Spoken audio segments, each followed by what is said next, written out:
Bem-vindo outra vez a Trilhas Gastronômicas com o Flávio Romero.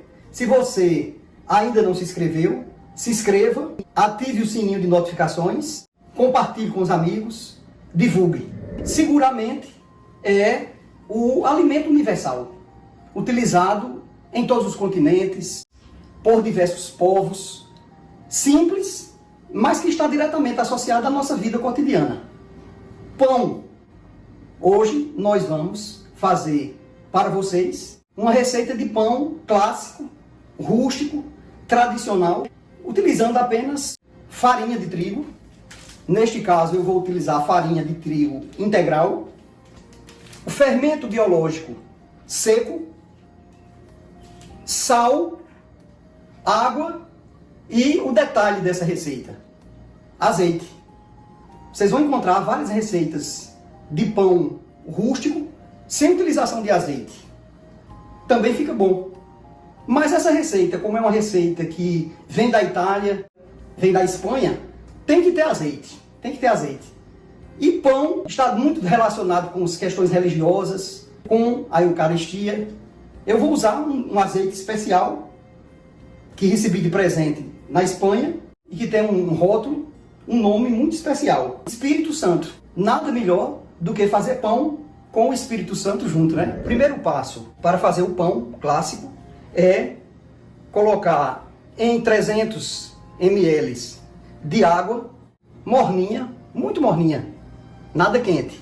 Colocar o sachê, não é, de fermento biológico seco, 10 gramas. Né? Na medida que você coloca esse fermento, dá uma mexidazinha e vai deixar repousar por 10 minutos, no mínimo, até que faça um líquido espumoso.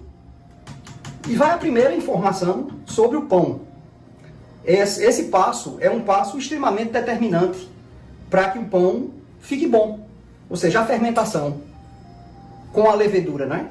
Então, o que é a levedura? Uma espécie de fungo utilizada na gastronomia. E o que é que acontece com este fungo? Em contato com a massa, por ele ser um ser anaeróbico, ele entra em contato com o amido, com o açúcar, come esse açúcar, digere o açúcar, e como processo resultante desse metabolismo, ele libera gás carbônico e libera álcool. Por isso que o pão tem aquele cheirinho de álcool, né? Fruto dessa fermentação. Por que o pão incha? Porque depois que a levedura faz esse processo bioquímico, porque isso aqui nós estamos tratando de ser vivo, ele libera o gás carbônico, e esse gás carbônico dentro da massa não tem como sair. Então o que é que ele faz? Ele cola, ele adere ao glúten, que é a proteína, e expande a massa do pão.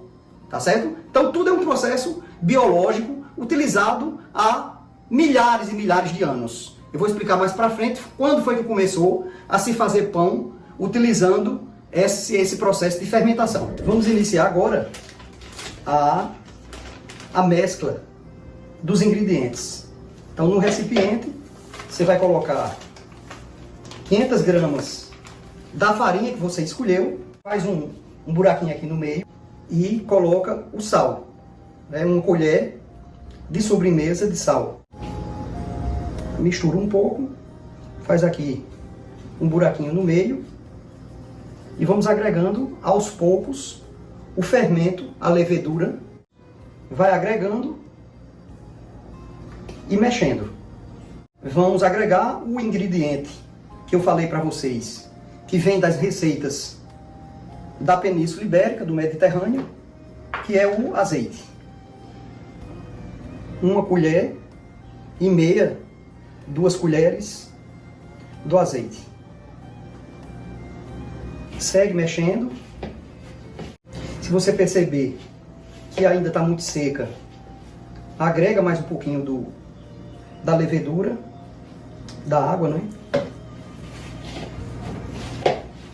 E vamos para a segunda fase, que é no tabuleiro específico para você mexer na massa. Você vai fazer o que nós chamamos de sovar a massa. Você vai amassar durante 10 minutos. Trabalhar com pão é assim, tem que ter paciência, cumprir todas as etapas. Vou explicar para vocês um pouco da história do pão. Estudos científicos recentes, feitos por cientistas da Europa, descobriu ou atestou que o pão já era utilizado pelos homens pré-históricos, ou seja, 30 mil anos antes de Cristo. Certamente não era esse pão que nós conhecemos hoje, né? Segundo esses estudos, o pão era uma mistura seca de sementes, mas já era uma forma rudimentar de fazer pão. O que é que tem de importante nesse estudo? Quebra aquela ideia que nós temos de que os homens pré-históricos eram carnívoros. O pão mais parecido com esse que nós utilizamos atualmente, os estudos, a história diz que pães próximos a esse que a gente faz hoje em dia foram descobertos na Jordânia 14 mil anos antes de Cristo, na Jordânia.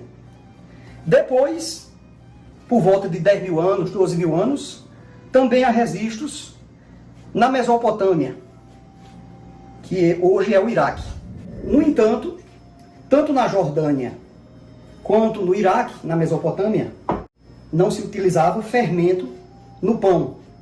O pão era um pão reto, aplachado, chapado, né? Porque não tinha fermento. Coube aos egípcios, cujos registros históricos dizem que já utilizava a feitura de pão 7 mil anos antes de Cristo.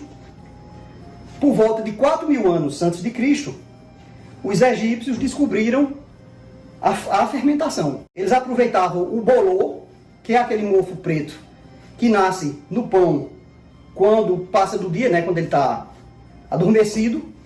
Pão velho, não nasce aquele bolor. Então o que os egípcios descobriram? Que aquele bolor fazia o pão crescer. Então começaram a aproveitar a massa dos pães velhos nas massas novas. E aí iniciou o processo de fermentação, que certamente foi bastante melhorado com as descobertas mais modernas, feitas por Pasteur, né? Que descobriu os micro-organismos. E aí esse processo de fermentação foi sendo melhorado. Mas é preciso dizer para vocês que eu estou fazendo aqui um pão cuja receita é uma receita que vem da Idade Média, né? Que é um pão simples, rústico. Pronto, então depois que você sovar a massa, né? Sovar o pão, você faz aqui uma bolinha um pouco ovalada e vai para um recipiente maior untado com azeite. Logicamente aí você tem que usar um azeite de boa qualidade, né? E vai, coloca nesse recipiente, passa essa massa algumas vezes para que o azeite fique impregnado em todos os lados. Passar o plástico filme e vai deixar repousar por exatamente 1 hora, para que aqui dobre de volume no mínimo, né? Bem, vamos ver como ficou a massa do pão depois do repouso. Vocês estão vendo que dobrou mais ou menos de tamanho, né? Aqui nós vamos tirar a massa, colocar na prancha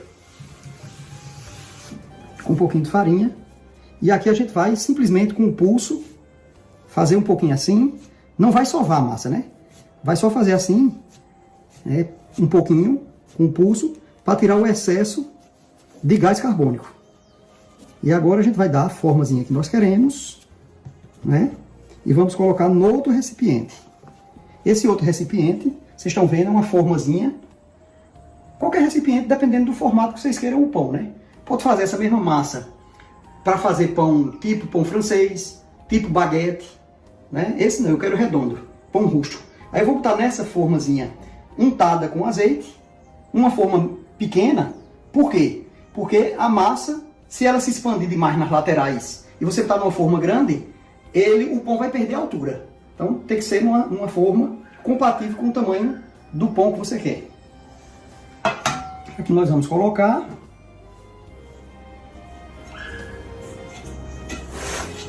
Aqui nós vamos deixar repousar mais 1 hora. Vamos ver? Observe que mudou de tamanho novamente. Vamos retirar a massa, colocar sobre um papel manteiga, ajustar a forma sem amassar. Detalhe final, um pouquinho de farinha. E aqui um detalhe que eu não coloquei na receita, mas vou colocar agora. Um pouquinho de queijo parmesão.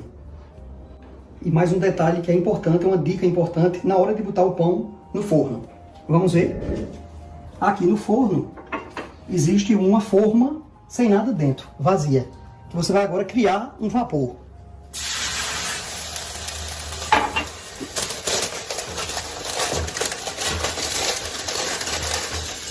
Esse vapor é quem vai dar a crocância da casquinha do pão. Vamos agora esperar 30 minutos para ver o resultado. Chegamos ao final do nosso trabalho de hoje. Nós temos o pão integral da receita que nós colocamos, e eu aproveitei a fornada e fiz também um pão com a farinha branca. Observem que a farinha branca tende a aumentar o tamanho, por conta de que tem mais glúten do que a integral. Vamos provar, não é? Pão integral, eu vou mostrar a massa para vocês, certo? E eu vou provar com um pouquinho de azeite para valorizar o sabor.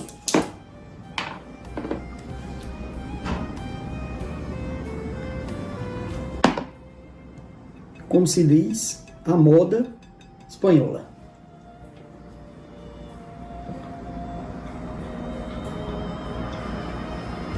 Bom,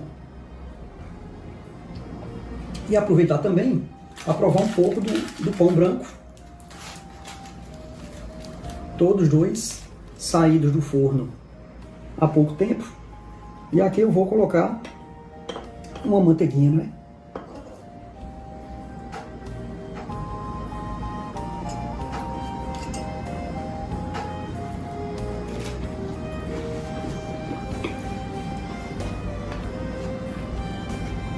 Maravilhoso.